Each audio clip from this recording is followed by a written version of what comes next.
Magandang umaga po sa inyong lahat.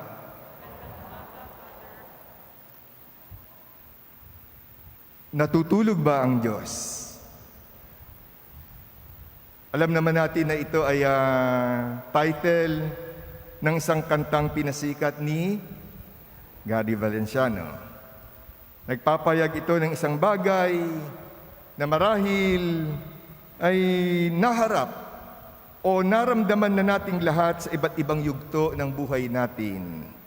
It can be a haunting, disturbing, soul-stirring question, natutulog ba ang Diyos?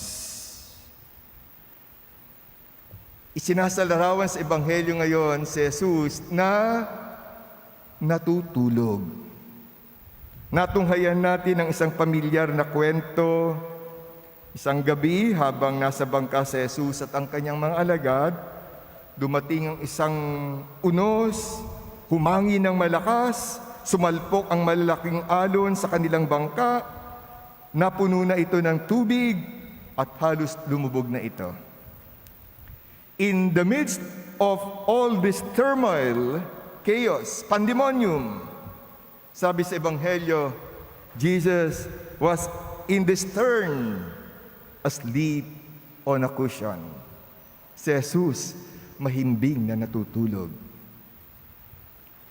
Let this image of Jesus stay in your mind and heart. Ang pagbasa ng mga church fathers natin sa eksenang ito ay ganito, and may I quote, "The sleeping Christ stands for the power and presence of God within the church and within each of us.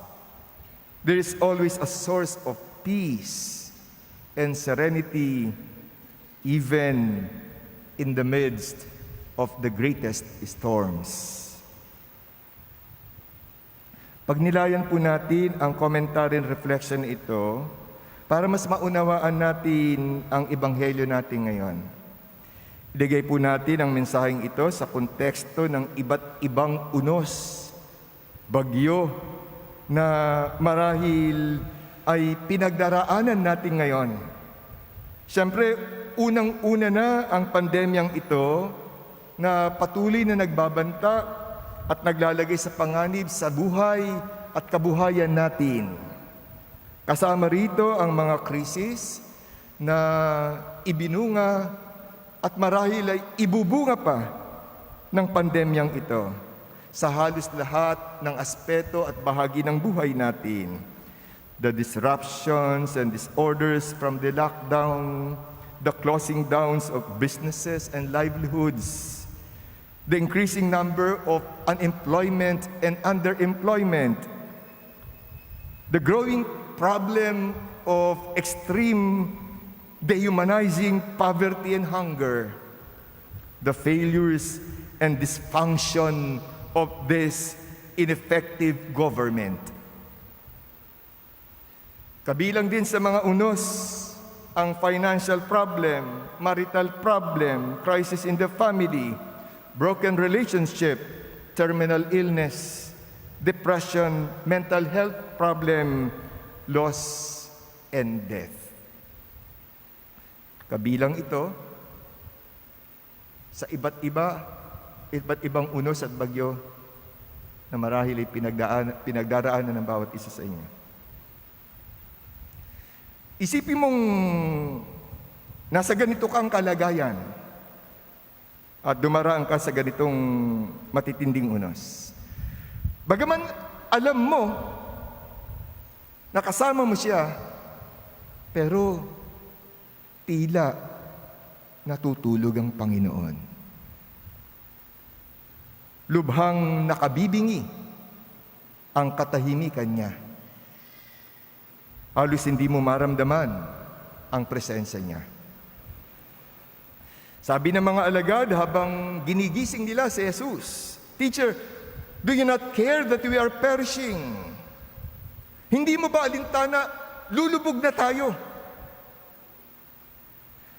Well, parang may bahagi tayo na nagsasabi ng tulad ng ganito, "Panginoon, hindi mo ba alintana Hindi ka ba nag-aalala at nababahala sa nangyayari sa buhay ko ngayon? Wala ka bang pakialam sa akin? Maring hindi natin ito ipahayag ng ganitong katuwiran, pero siguradong nag-aalindangan tayo sa pamamaraan ng Diyos.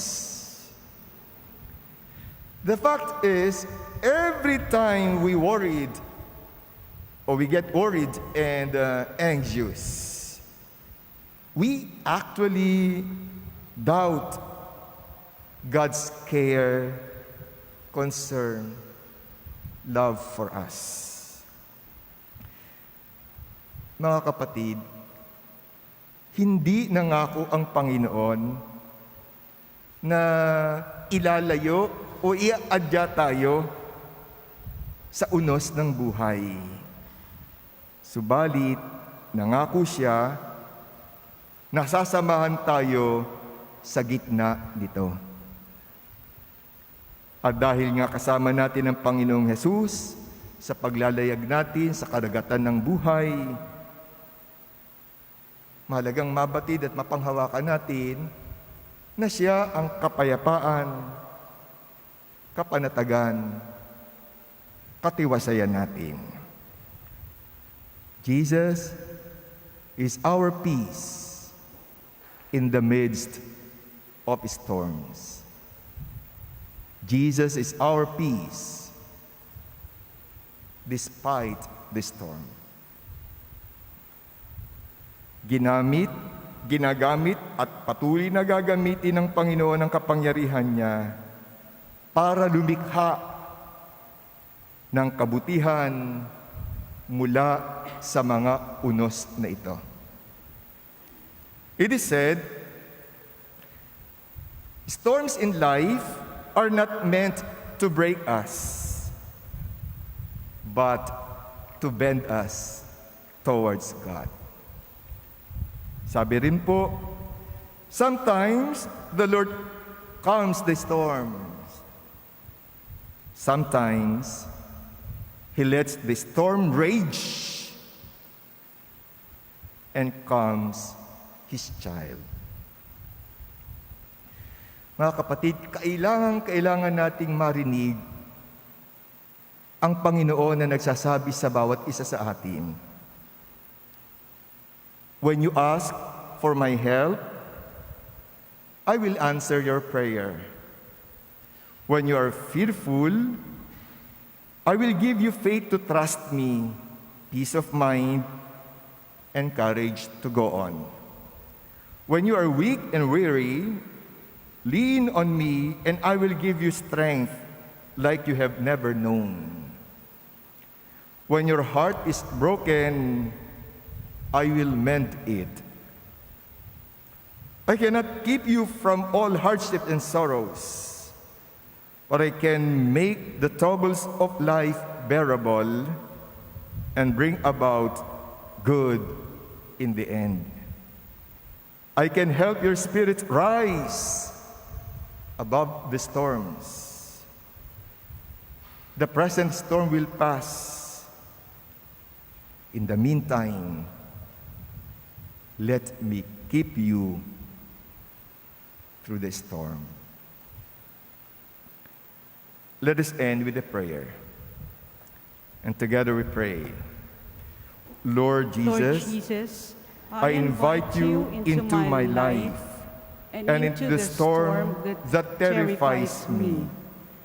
Give me the faith and trust to believe that even when you seem to be asleep in my boat, in the midst of chaos, you are with me and working in my behalf.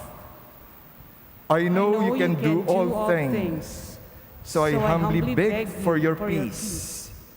Let your serenity invade my heart. I wait for you to calm my fears. Amen. Amen.